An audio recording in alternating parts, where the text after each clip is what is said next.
and I have a few thoughts about Lawless Obama. I plan a discussion every other week on key issues: union, immigration, foreign policy, debt ceiling. Next session is going to be on breaking unions and why that's essential. For next session, what I want you all to do is look up on the Chrysler employees that were terminated for drugs and drinking. We'll talk about that next week. Never before have I been too worried about Americanism.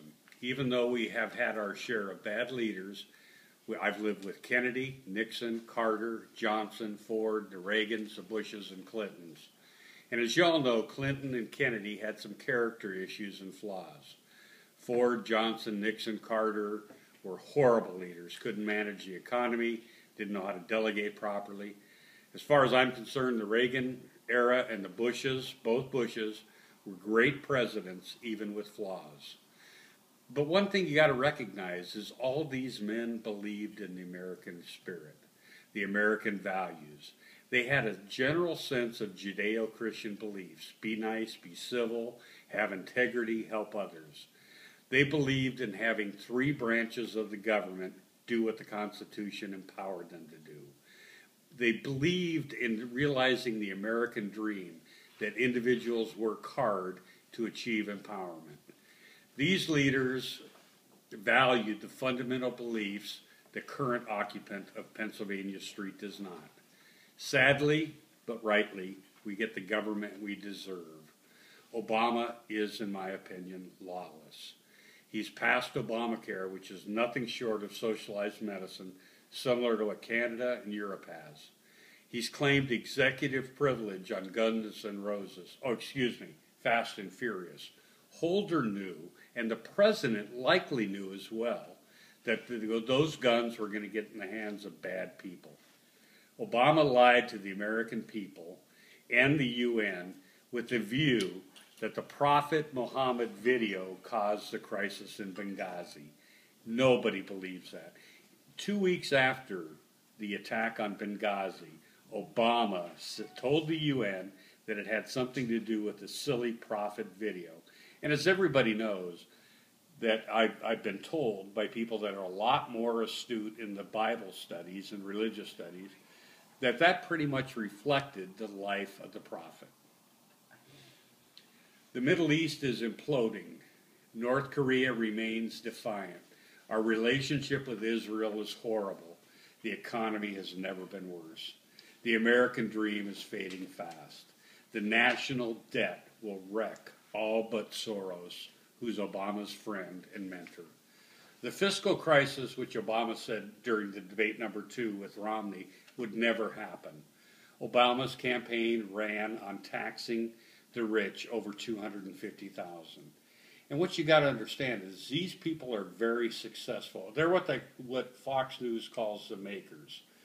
And the makers pay 50% of the taxes to the federal government.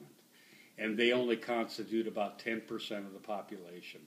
They invest in people. They want to work hard. They develop new technologies.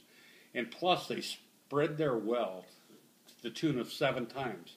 They hire gardeners, they hire lawyers, they hire housekeepers, they get their house cleaned, they get everything done, and that stimulates the economy. So what's going to happen when the makers start feeling like they're getting crunched like they do in Europe? So Obama has this anger, vendetta against the very people that fund half the government. This, in my opinion, is a dagger in the heart of the American dream. Then there are the takers, which the makers fund, by the way. Romney was probably close, about the 47%. We absolutely have to help those less fortunate, but we cannot subsidize them for a lifetime. There's got to be a sunset clause on entitlements, on welfare, food stamps, subsidized housing. And I think we ought to do drug testing, alcohol testing, and tobacco testing for any of these takers. Now, do the takers have any clue what happens when the makers stop making it in the U.S.? The base will dramatically drop. The tax base will drop dramatically immediately. Every city in the United States is going to look like Detroit by 2016.